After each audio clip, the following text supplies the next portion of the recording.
Recently, there's been an application received by Cornwall Council from Persimmon to demolish the former farmhouse at Tolgarrick, which is on the corner of Arch Hill and Truro Road, Green Lane, and to replace it with a 3-storey block of flats.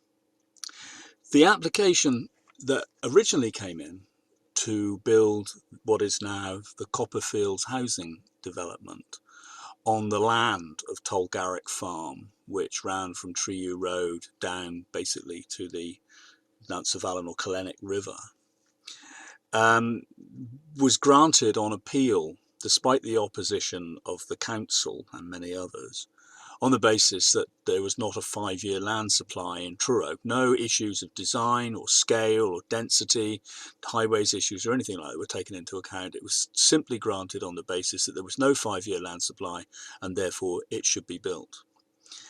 As a result of that, that was the outline application, there was a further application which is known as the Reserved Matters application, and in that there was an agreement. And that agreement very clearly stated that the farmhouse and the plot of land in which it sits on that corner site would be retained. And this is repeated several times throughout the documentation of that application. And that application, because the outline had been granted consent, that was automatically granted consent. There was a degree of negotiation about design and density and so on and so forth. There was also a significant stretch of land at the bottom of the site to be retained for landscape purposes. And later, Persimmon came back and applied to develop that as well. The Truro and Kenwyn neighbourhood plan, which is currently undergoing an interim review, but is soon due for a full review, I assume will start after the interim referendum. That has included in the interim process the development of a landscape appraisal. Many people, and particularly as the result of lockdown and people's re-engagement with the landscape because they've been walking around and so on at the beginning of 2021, many people feel that the landscapes in and around Truro are extremely valuable. They provide the setting in which Truro sits. And there was for many, many years an unwritten assumption that Truro would never go over the bridge, over the ridge of the hill, Station Hill, Truro, down into the valley, into the Nantsavallen Valley. And this development, this 320 house development, has actually busted that assumption. And now Truro is kind of dribbling down that hill towards the parish of Key. And the landscape assessment has been undertaken professionally and is an extremely good document in order to look at landscapes from the point of view of their visual and their physical quality, but also at their cultural resonance and their historical reference. And it is important to bear in mind that that is a neighbourhood plan for the parish of Kenwyn and the parish of Truro. It does not include the parish of Key. And so therefore the scope of the neighbourhood plan stops at a line which is roughly equivalent to the old railway line, the old Newham branch railway line. So beyond that is not protected, as far as I know, by a neighbourhood plan. And neighbourhood plans have shown themselves in the few years they've existed to be very effective at actually making sure that we have a balance and that there is a degree of local influence in the planning process. And also to say that in Cornwall, since the Cornwall local plan came into existence, I can't remember how long ago now, we have been able to demonstrate clearly, as we were unable to do with the Tolgarrick appeal, that there is a 5-year land supply.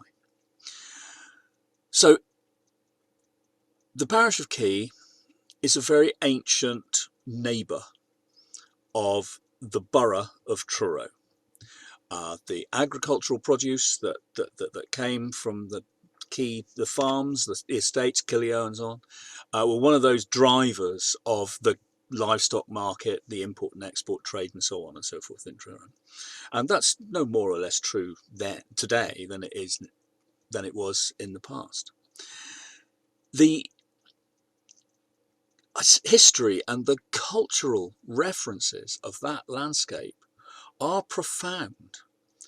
And in my view, we should be doing whatever we can to protect that landscape and to make sure that the mistaken intrusion that has been made against the will of local communities, local authorities, local experts and professionals, because the inspector at an inquiry decided there was no 5-year land supply, that we should do our utmost to try and protect and retain any reference points in that landscape which tell us or show us or guide us towards understanding its cultural importance. So what is its cultural importance? Well, one of the stories that lies, according to many people, at the core of European civilization, European culture, is the love story of Tristan and Isolde. Isolde being an Irish princess who was betrothed to King Mark of Cornwall, and he sent his nephew, Prince Tristan, to go and escort his bride-to-be back to Cornwall, and in the process there may have been some intrusion of chemicals, who knows, but Tristan and Isolde fell in love. They came back, they professed their love to Mark, who went raving mad, and they escaped from Castle Door, and they escaped down towards Truro. They rushed through the forest of Moresque, Moresque being a very ancient manor, the roots of which go back into prehistory. They came to the Malpas ferry, the Mopus ferry, and they crossed on the Mopus ferry, and then they settled in Blanchelands. And Blanchelands, which is a Norman French name for that area of land which roughly is the parish of Key.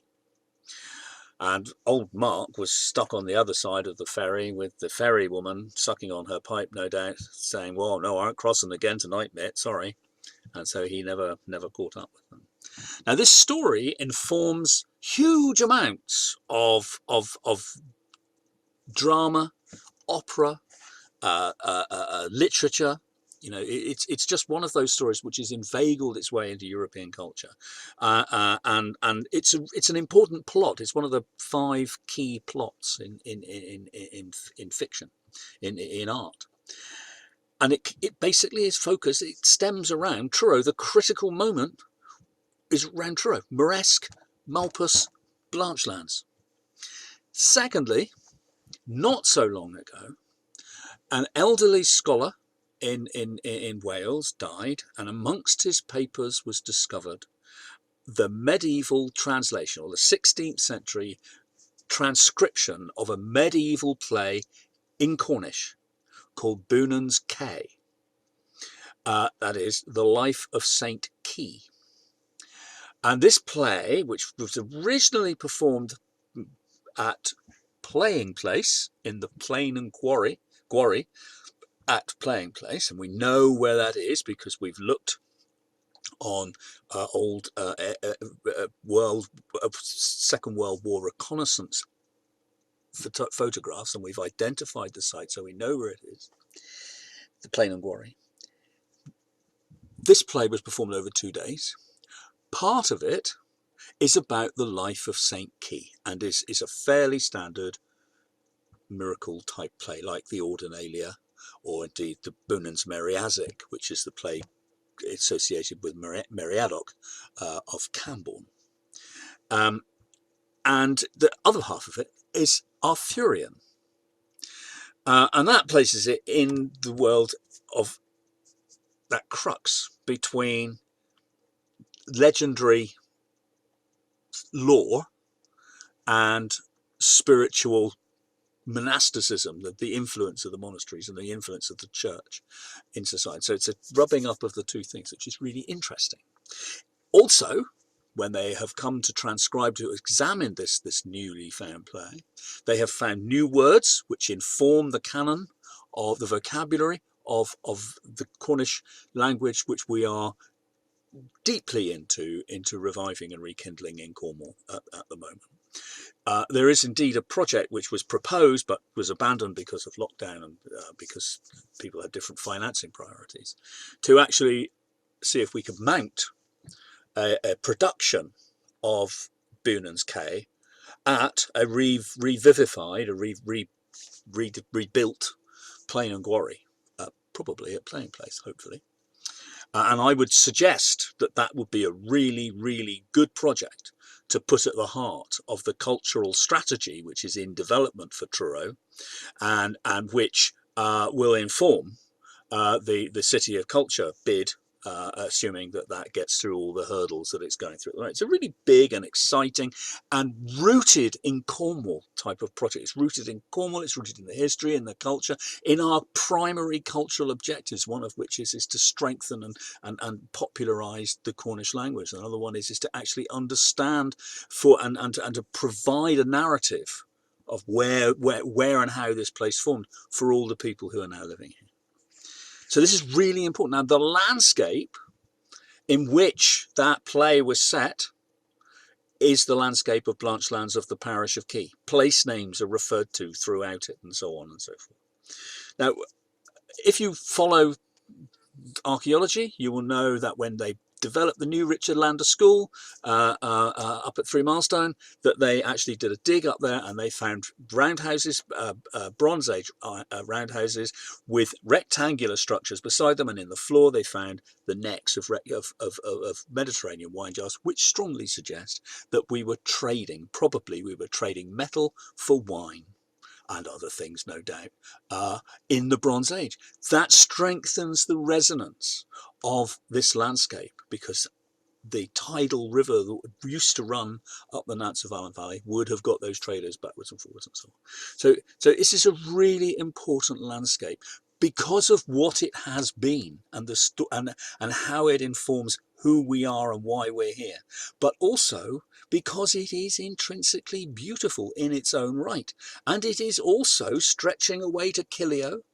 It is a productive agricultural area, and with climate change now pressing upon us, being able to have good land in a temperate climate is going to be incredibly important to make sure that we are going to be in the forefront of producing the food that is going to be needed to keep not just us going, but others as well. Otherwise, we're going to see huge migrations of hungry people wandering all over the place as climate change gets a grip.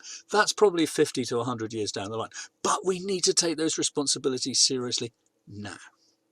So this application to develop Tolgarrick farmhouse into a 3-storey block of flats seems to me to be a point where we actually have to say, hang on, there's a step beyond which you cannot go. It was undertaken that the farmhouse would remain. Nothing has been done to keep the farmhouse in good repair by its present owners. Nothing whatsoever. And that, that's their choice, but, it's our landscape. This house looks like a farmhouse which is typical to higher land in Cornwall.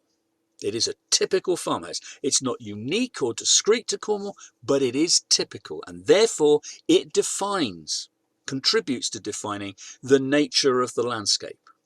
And therefore, in my view, it should stay, and we should be saying we refuse consent to demolish that house. We would prefer to see it refurbished and brought back into use. We would like to see it set in the small plot on the corner that it's in at the moment, and for it to actually simply link what is really a large and dense housing estate on that corner now, Tolgarrick, Copperfields, what do you want to call it, to link it with the story, the narrative of the place around it and the people who live here and who have lived here and so on. And to my way of thinking, it's a good thing to aim at. Quite recently, I went to a round table organised by ICOMOS, which is the United Nations committee that oversees World Heritage Sites and what we now know as intangible heritage. And those stories The stories of Tristan and Isolde, and the stories of Bunan's Cay and Bronze Age trading, these are part of our intangible heritage. These are things that are really important to us to say why we're here, what it was that we were up to, who we are, and they are part of the story that we have to convey and share with everybody else. They make the place attractive, they make the place important in people's minds. They make the place home. Home, really important.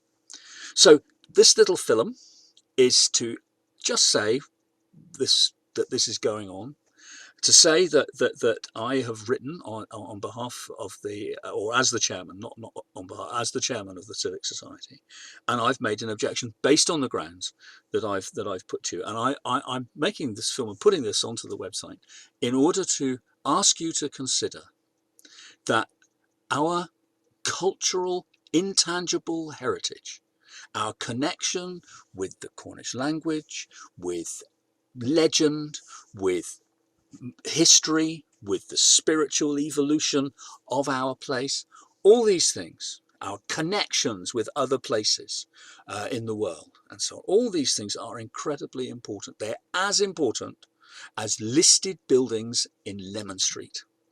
And, you know, we will stand and we will regulate those to our heart's content. And I'm very keen that we should encourage the government to sign up to the UNESCO Convention on Intangible Heritage, which it is currently considering whether it will do or not, to ratify it. And that would afford some degree of protection towards intangible heritage. And it would enable us to use intangible heritage as being a way, not of stopping development, but of shaping it so that it actually is complementary to and empathetic towards the culture and the heritage of this place. There's only one place, there's only one Blanchlands, there's only one quay, there's only one Plain and Quarry in Playing Place. Those things are really incredibly important. And so therefore I hope that by putting this here, that one or two people will actually see it and hopefully convey some view or other to the planning department at Cornwall Council. That would be to Mr. Jeremy Content, Cornwall Planning Office, Truro Road, Truro, TR1 3AY. Thank you very much and good night.